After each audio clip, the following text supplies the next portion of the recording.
So you may have just started running, or like the title suggests, maybe you just started running and you're in high school. Today, I want to share with you the top 4 things I wish I knew when I started running in high school.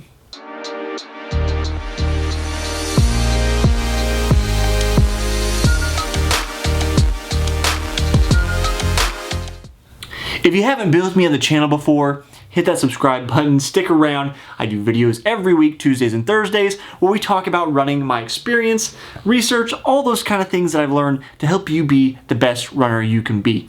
And if you're just starting out in high school, then you may not know a whole lot, or you may think you know a lot, but trust me, the depths of what you can learn about running is very, very deep. So it takes time and effort to learn all that you can learn. Now, I'm going to give you some of the things I wish I knew when I started running that could have helped me. Things that maybe people even told me, but if I had actually listened to, would have been more helpful. These are mistakes from my personal history, but I think they're very common, possibly to you and to your teammates. So first I have to have a slight caveat. I started running in 8th grade, not high school, but it makes for a better title to put high school, so there's a caveat there.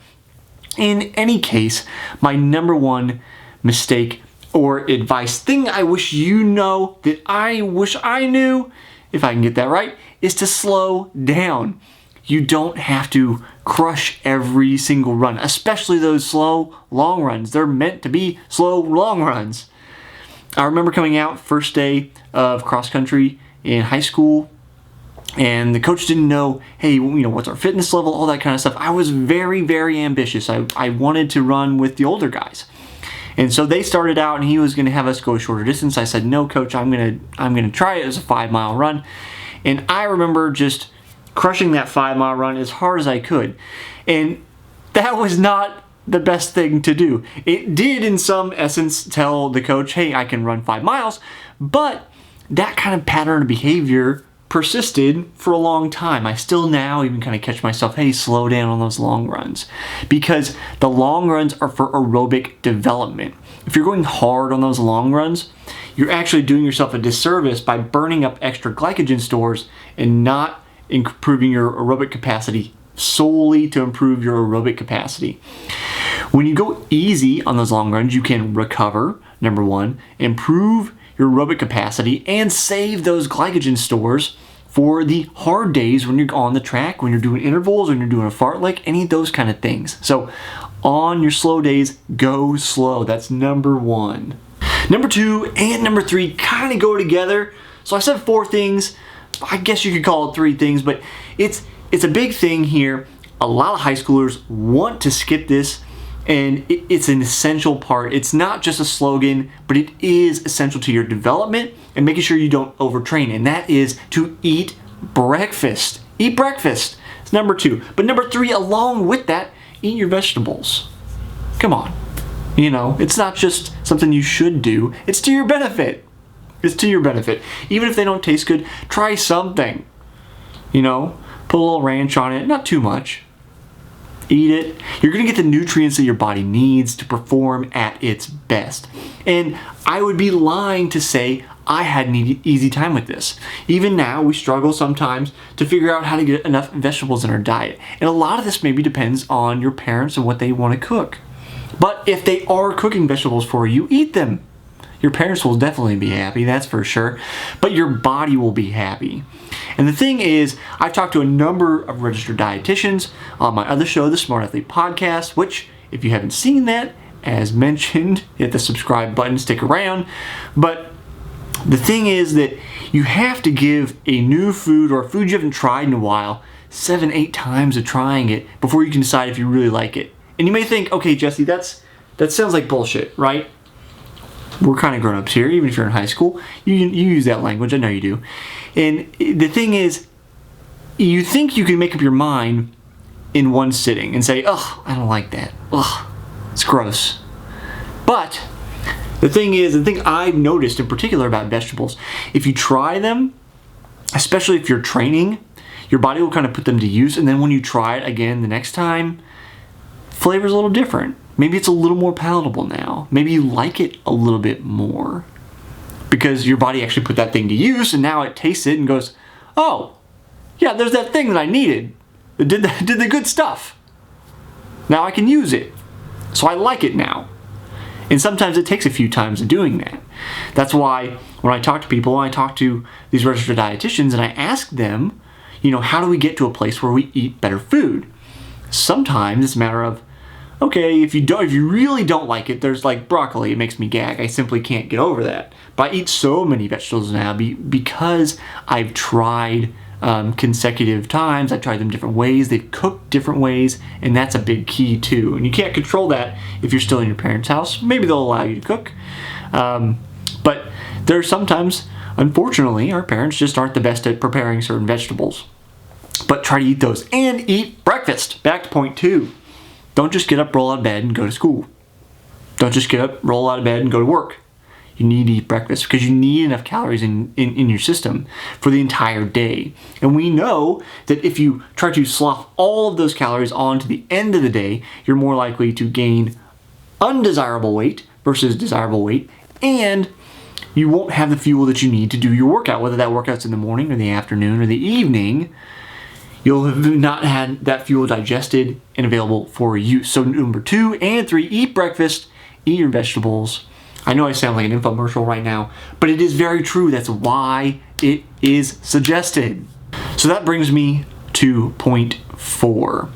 And this is very difficult when you're young.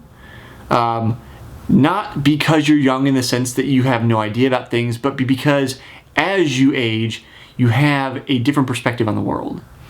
And to illustrate this, say you're in high school, if you're watching this, and can you think about a time, say even 3 years ago, if you're a freshman, 3 years ago you were in 6th grade, do you view things the same way? Do you view people, your friends, all these relationships the same way? Probably not. You probably view them a little bit differently, and that thing continues to change throughout the entirety of our lives.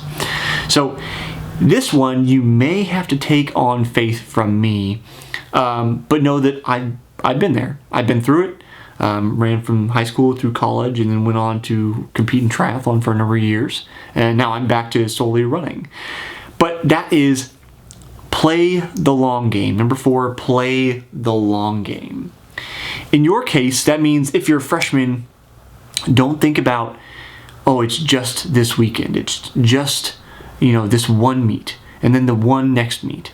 It is good to focus on the present and be present when you are working out. And in some ways, all you need to focus on is doing the right thing today.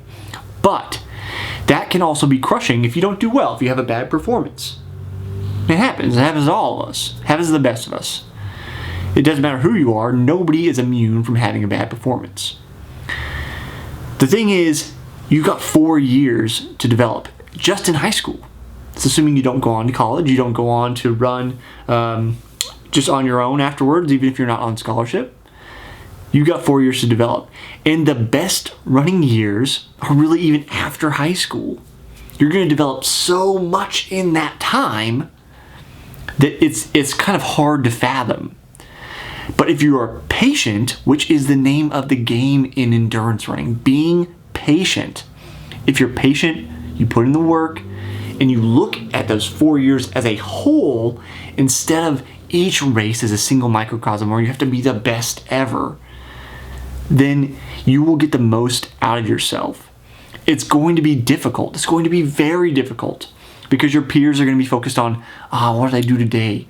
And be down and be depressed if they didn't do well, or be elated if they did really well. And sometimes you should be. But if you take a longer approach and you think about it in terms of those whole 4 years, all those seasons, all 8 seasons if you run cross country and track, then you're not worried about any one bad or good performance. You look at them. If you have time to sit down with your coach, you say, hey, what did I do well today, coach? Were you taking my splits? Can we talk about this? And then how did you feel? Did you go out too hard? Did you go out too slow? Did you get stuck in a pack where you boxed in somewhere and you could have made a better turn to get out of that? Take it as feedback. Something I've mentioned numerous times through various interviews on the Smart Athlete podcast, also available on this channel. Hit that subscribe button. is that failure is feedback, not a state of being. So when you have a bad day, it's simply feedback that things didn't go to your liking. Maybe you needed to fuel a little bit differently. As we talked about, eat breakfast, eat your vegetables. Maybe you needed to fuel a bit differently. Maybe you needed to approach the race a little bit differently. Maybe you're not supposed to be your fastest quite yet. We're not to the taper yet, when you're going to be your fastest. If you're hitting your fastest times all season, that's actually an indication that something may be wrong, and you may need to back off. That's something only learned with experience and the right coach. It's something I talk about with Scott Johnston on the Smart Athlete podcast, author of The Uphill Athlete. He's coached to numerous Olympians, gold medal winning Olympians. So take his word for it. But all together, keep that long perspective. Know that any one single race will not define who you are, good or bad. And it is not the last chance for you to improve. So, those are the 4 things I wish I knew when I started running in high school. If you're watching this, thinking back on the past, or maybe later, you can remember to come back to this video, leave me down in the comments below. Let me know, what do you wish you knew when you started? What are some mistakes you've run into you want to share with the community so that they know, hey, this has been my experience, and maybe they too can learn from your mistakes, just like I hope you've learned from my mistakes. So, I will see you next time on the next episode of Runner's High.